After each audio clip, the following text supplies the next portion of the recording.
Oi, gente, como que vocês estão? Continuando, então, hoje a gente vai dar seguimento no nosso ciclo de revisão, ok? Dos conteúdos mais importantes que a gente estudou semestre passado. E essa semana o tema vai ser figuras de linguagem. Uma matéria muito importante, uma das matérias em língua portuguesa que mais cai no vestibular, ok? Em vestibulares, em concursos públicos, beleza? Para começar, a gente vai ler um poeminha junto do Drummond e eu quero que vocês tentem identificar as figuras de linguagem presentes nesse poema, tá bom? Enquanto eu vou lendo, vê se dá um tique aí, vocês lembram de uma ou outra, tá bom? Vamos lá. Se vocês lembrarem, escreve no cantinho qual figura foi, tá? No final da aula a gente vai retomar esse poema e eu vou contar para vocês onde elas estão, tá bom? Mas é bom pra gente já dar uma esquentada aí. Vamos lá. Poema de Sete Faces, do Drummond, Carlos Drummond de Andrade. Quando nasci, um anjo torto desses que viviam na sombra disse: vai, Carlos, ser goste na vida. As casas espiam os homens que correm atrás das mulheres. A tarde talvez fosse azul, não houvesse tantos desejos. O bonde passa cheio de pernas brancas, pretas, amarelas. Pra que tanta perna, meu Deus? Pergunta meu coração. Porém, meus olhos não perguntam nada. O homem atrás do bigode é sério, simples e forte. Quase não conversa. Tem poucos, raros amigos. O homem atrás do óculos e do bigode. Meu Deus, por que me abandonastes? Se sabia que eu não era Deus, se sabias que eu era fraco. Mundo, mundo, vasto mundo. Se eu me chamasse Raimundo, seria uma rima, não uma solução. Mundo, mundo, vasto mundo, mais vasto é meu coração. Eu não devia te dizer, mas essa lua, mas esse conhaque, botam a gente comovido como o diabo. Legal, né? E aí, vocês pegaram uma outra figura de linguagem? Guarda aí, depois a gente vê no finalzinho. Essa aula, deixa eu voltar aqui o zoom. A gente vai ver principalmente essas 10 figuras de linguagem, tá? São as 10 figuras de linguagem mais básicas, mais comuns da gente ver no vestibular na língua portuguesa, tá bom? Comparação, metáfora, metonímia, antítese, paradoxo, personificação, hipérbole, eufemismo, ironia e onomatopeia. Não são só essas figuras de linguagem que existem, tá? Semestre passado a gente viu essa e a gente viu mais um bocado de outras, mas essas são as mais comuns, as que vocês precisam saber identificar, reconhecer e definir, tá bom? Essas vocês precisam ir para o vestibular sabendo, ok? Por isso que a gente viu lá, fez exercício, fez revisão antes das férias e vai fazer revisão de novo. Tem que estar na ponta da língua, tá bom, pessoal? Tem que estar na ponta da língua pelo menos essas 10. Vamos lá, então. Vamos ver a diferença, deixa eu tirar o zoom aqui para dar para ler, entre comparação e metáfora. Elas são muito parecidas, tá bom? A figura de linguagem comparação, ela já é autoexplicativa. Ela é exatamente uma comparação entre dois termos, entre dois seres, entre dois objetos, tá bom? Por exemplo, nesses versos aqui, ó, da música do Baco. Amor, você é como o sol, ilumina o meu dia, mas queima a minha pele. Percebam o primeiro verso aqui, ó. Amor, você é como o sol. Nós temos aqui o termo comparativo, como, ok? Isso é uma regra. Para configurar a figura de linguagem comparação, a gente tem obrigatoriamente que ter esse termo comparativo. Tem que ter uma palavrinha. Pode ser o como, pode ser o igual, pode ser o tal qual, mas precisa ter um termo comparativo. Por quê? Porque se a gente tiver uma figura de linguagem que está fazendo uma comparação, mas não tem o termo comparativo, a gente tem uma metáfora. Porque perceba, se a gente diz amor, você é, e tira o como, a gente fala amor, você é o sol, a gente tirou o termo comparativo, a gente continua fazendo uma comparação entre esses dois termos, mas isso se encaixa, se configura como uma metáfora. Vamos ver aqui, por exemplo, ó, o trechinho dessa música, gente, eu tava muito retrô quando eu tava pensando, montando essa aula, do D Black, vocês devem conhecer. Meus pés não tocam mais o chão, meus olhos não veem a minha direção. Da minha boca saem coisas sem sentido. Você era o meu farol e hoje estou perdido. Percebam aqui onde está destacado, olha, você era o meu farol. É a mesma coisa que dizer você é o meu farol, só que aqui o verbo ser está empregado no passado, lembra? A gente já viu isso.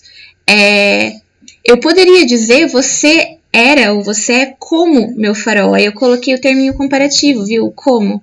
Mas aí seria uma comparação. Tira o termo comparativo, você era, você é o meu farol. A gente tem uma metáfora, tá bom? Então, diferença sutil entre esses dois, não vamos confundir, beleza? Bora pra próxima. Aqui vai ser jogo rápido, viu, pessoal? Porque a gente tá só retomando. Se ficou dúvida, voltem para as aulas do primeiro semestre, tá bom? Para pegar tudo direitinho. Lá a gente viu figura por figura, devagarzinho, com muitos exemplos, fizemos exercícios, tá? Não hesitem em voltar. Tem uma playlist bonitinha de todas as aulas por ordem que a gente viu, tá bom? Por ordem cronológica. Vamos para a próxima. Metonímia ou personificação e prosopopeia, tá? Essas são diferentes uma das outras. Metonímia é muito comum também. Qual que é a pegada da metonímia? Primeiro vamos ver as frases, depois a gente vê a explicação. Vamos lá. Olha essa frase, por exemplo. Pedro é alérgico a poeira e cigarro. Ok? Qual que é a pegada dessa frase? Olha, o Pedro não é alérgico à poeira e o cigarro em si. O Pedro é alérgico à fumaça do cigarro. Ou na próxima frase. Nas horas vagas, ouvíamos Racionais. Vocês não ouviam Racionais. Racionais é o termo que vocês estão indicando para falar que ouviam a música do Racionais. Ok? Então aqui a gente está pegando uma parte para falar do todo, né? O termo Racionais, o nome do grupo para falar sobre as músicas. Aqui a gente está pegando um elemento do objeto, que é a fumaça, né, para se referir ao elemento. Então, a parte pelo todo de novo. Aqui, por exemplo, o próximo. O bebê comeu 2 pratos. O bebê não comeu prato, né? Primeiro, o bebê não tem nem dente, não conseguiria comer nem que quisesse. O bebê comeu o alimento que estava no prato. Então, aí a gente tem o conteúdo pelo recipiente, né? E, por último, você quer um chiclete? Goma de mascar.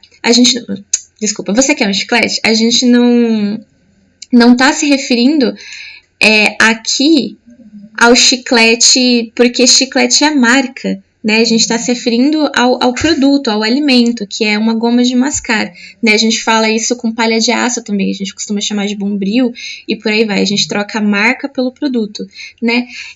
A metonímia é essa figura de linguagem que se dá nessa pegada, quando a gente troca a marca pelo produto, a parte pelo todo, o conteúdo pelo recipiente, ok? Isso caracteriza a metonímia.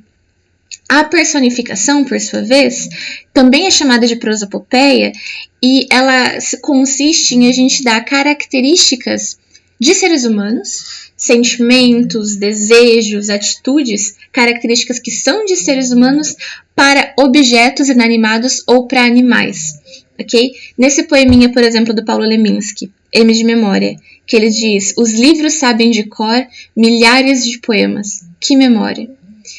Saber ou não saber coisas, ainda mais de cor, é uma característica de seres humanos. Os livros não têm essa capacidade. Mas aqui, né, por uma função poética, uma questão de linguagem, esse uso de figura de linguagem, né, o autor está dizendo que os livros sabem de cor, que os livros, que são objetos, estão dotados dessas características de seres humanos.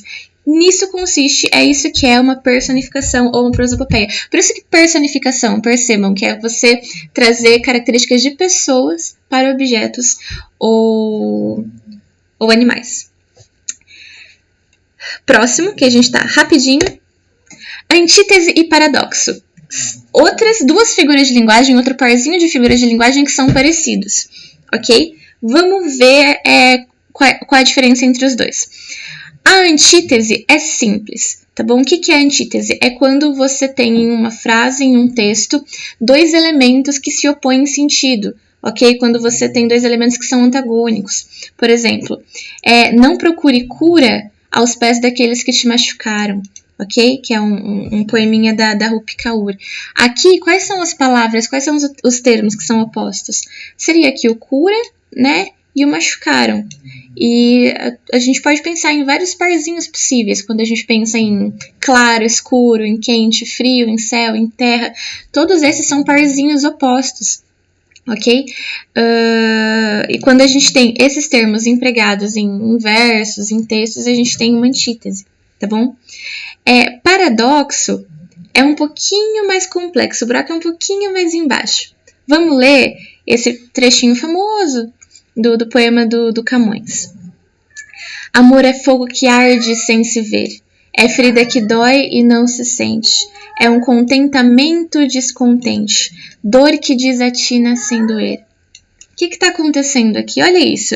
É fogo que arde, mas não se vê, é dor que dói, mas não se sente. Se dói, como que não sente? A gente tem uma aparente contradição aqui, não tem? Se dói, como que a gente não sente? Se é contentamento, como que é descontente? Né? Parece uma contradição.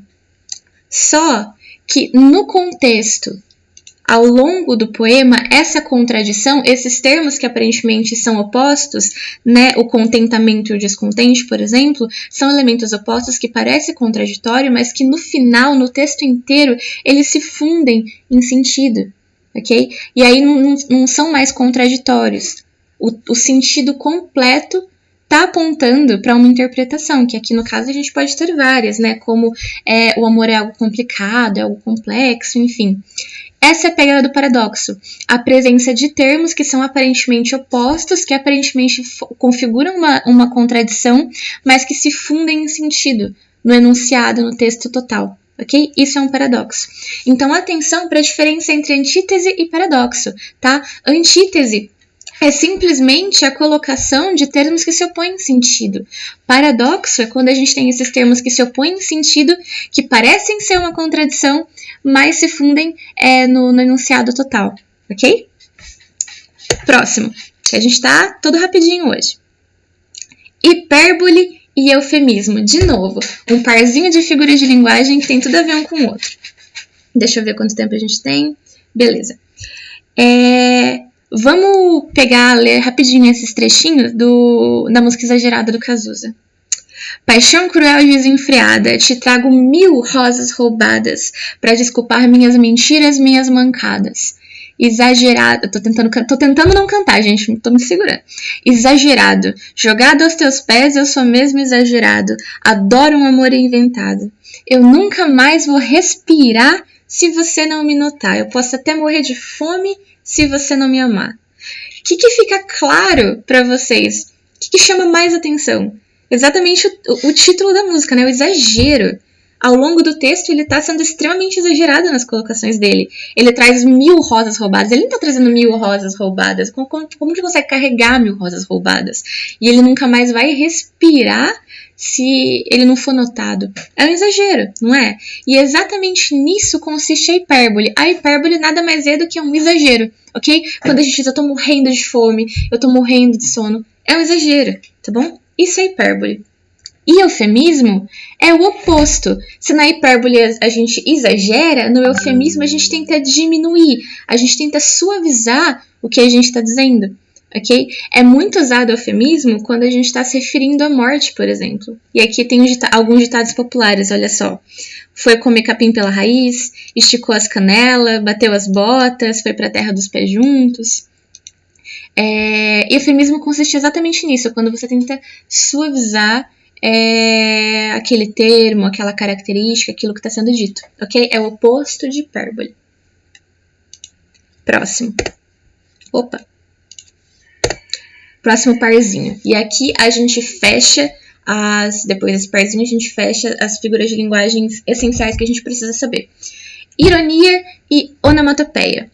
Essas não têm a ver, tá bom? Eu coloquei aqui juntas porque elas são as últimas que sobraram.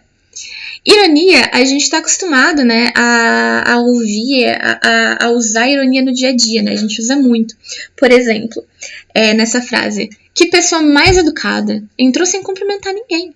Então, o que consiste a ironia? Você comunicar, você dizer o oposto do que você queria dizer. Ok, aqui, por exemplo, a pessoa está dizendo que pessoa mais educada, só que ela não quer dizer que a pessoa é educada, ela quer dizer o oposto, que a pessoa é mal educada, porque ela entrou sem cumprimentar ninguém. ok? Em linhas gerais, é isso que é ironia, você dizer o oposto do que você queria dizer. E nós temos a onomatopeia. A onomatopeia, é uma figura de linguagem que vai mexer com sons, ok? É uma tentativa de imitar sons dos mais variados. Por exemplo, som do relógio, tic-tac, tic-tac.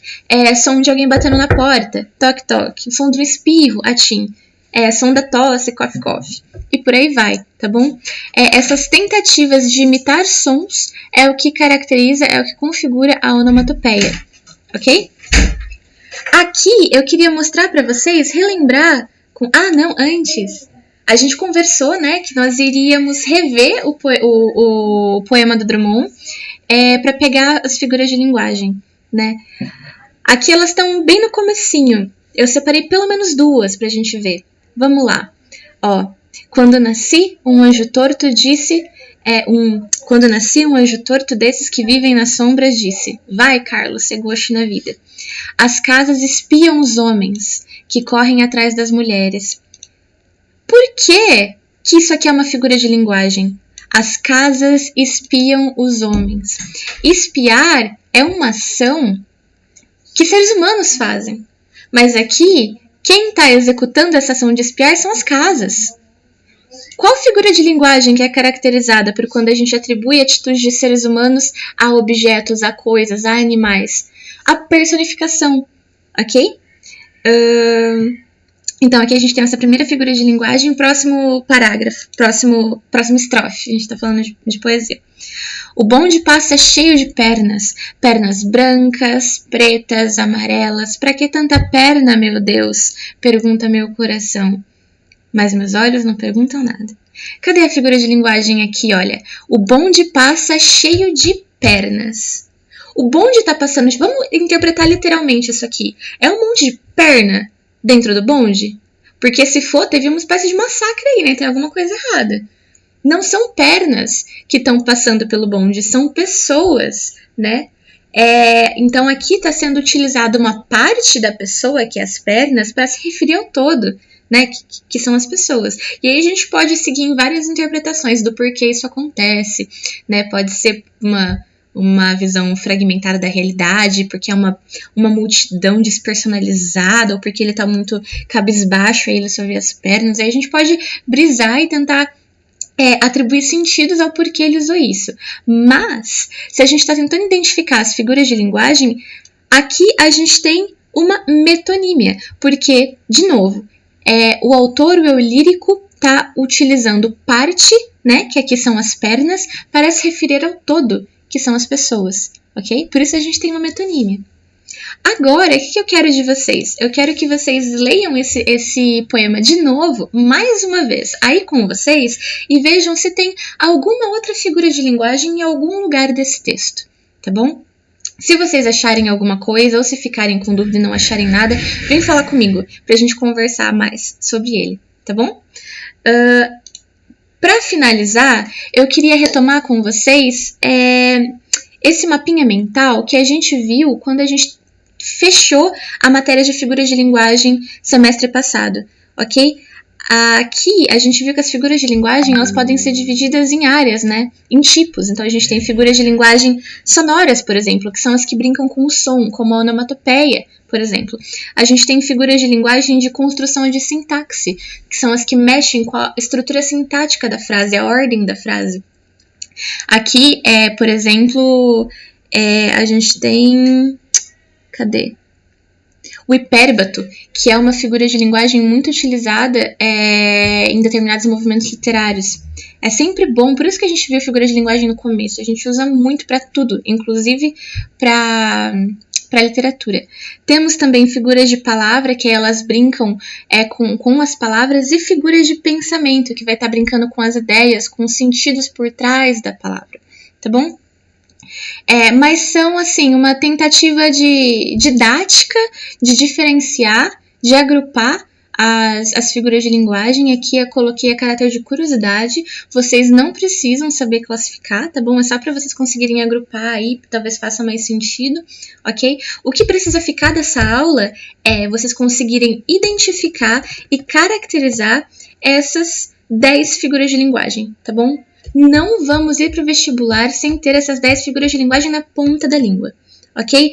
E de lição de casa, eu quero que vocês façam um mapinha mental ou um resumo em tópicos, o que vocês acharem melhor, com essas 10 figuras de linguagem. Então, escreva a figura de linguagem, coloque uma definição com as suas palavras do que você entendeu que é essa figura de linguagem, não é para copiar a definição de internet ou do slide, com as suas palavras, tá bom? E coloque embaixo um exemplo de emprego dessas figuras de linguagem. Pode ser um trecho de música, pode ser um poema, pode ser uma frase que você inventou na sua cabeça onde você construiu essa figura de linguagem, tá bom?